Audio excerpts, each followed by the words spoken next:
obscure C-list Democrat. He is deputy chair of the Democratic National Committee. He nearly won the chairmanship outright last year. He's a champion still of the party's progressive wing. He's a great favorite of the grassroots. He deserves to be regarded as one of the Democratic Party's top thought leaders, such as they are.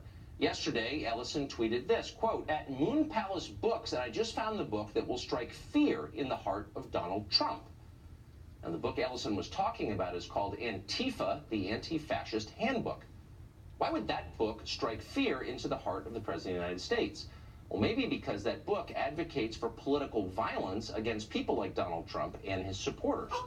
The author is a man named Mark Bray, and he writes that violence is, quote, "a small though vital sliver of anti-fascist activity." Elsewhere in the text, he approvingly quotes an Antifa activist who says this of his political opponents, quote, "You fight them with fists so you don't have to fight them with knives. You fight them with knives so you don't have to fight them with guns. You fight them with guns so you don't have to fight them with tanks." Well, it's about as explicit a justification for political violence as there is. Bray also in the book, by the way, attacks freedom of speech. He endorses the tactic of silencing those he disagrees with. Now, of course, Bray claims to fight fascism, but he is himself a fascist. Keith Ellison believes Bray's work is admirable. He said so. Now, if you're shocked by this, you haven't followed Ellison's career for very long. He has a long history of saying repugnant things and backing extremist causes. Back in 1989, Ellison wrote that the Constitution existed only for white people.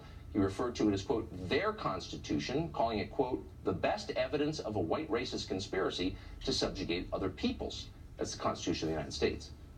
Ellison has spoken favorably, meanwhile, of cop killer Assata Shakur. He said he was, quote, "praying that Fidel Castro's communist regime in Cuba would not be forced to extradite her back to the United States."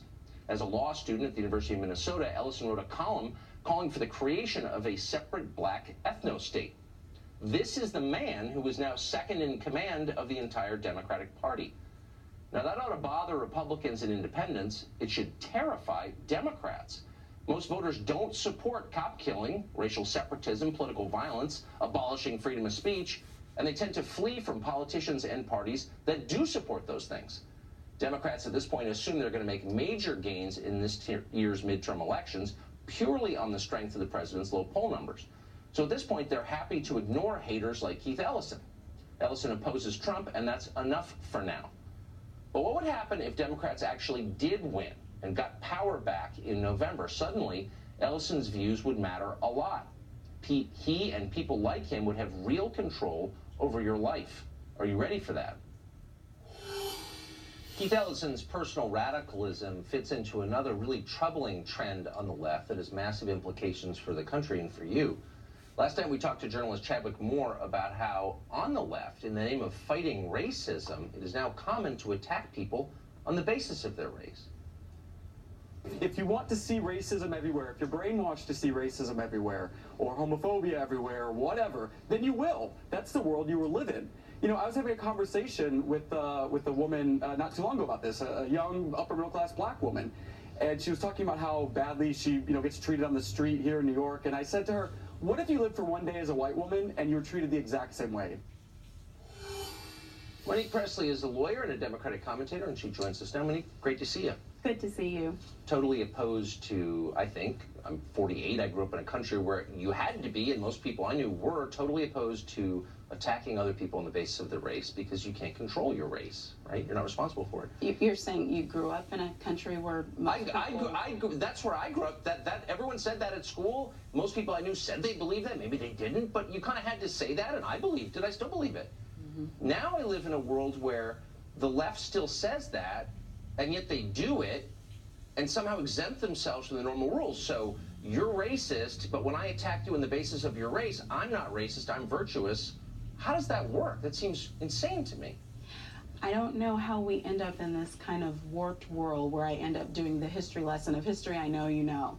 But when you're saying you grew up in a world where people knew it was wrong to attack others on the basis of race, I'm wondering if you were in the United States of America. I was in La Jolla, California. Look, don't rewrite the history that I grew up. I'm not rewriting the history. I'm talking about the history of our country. And you should believe that, and that's a good belief. But if you grew up in the United States of America, then you know that not just people's belief systems, but codified laws, right, discriminated against people expressly because of their race. Those are the facts of the country we live in. I'm fully aware of that. Okay. But I'm 48. I'm not 78. That didn't exist where I grew up. I'm just telling you, this is just true.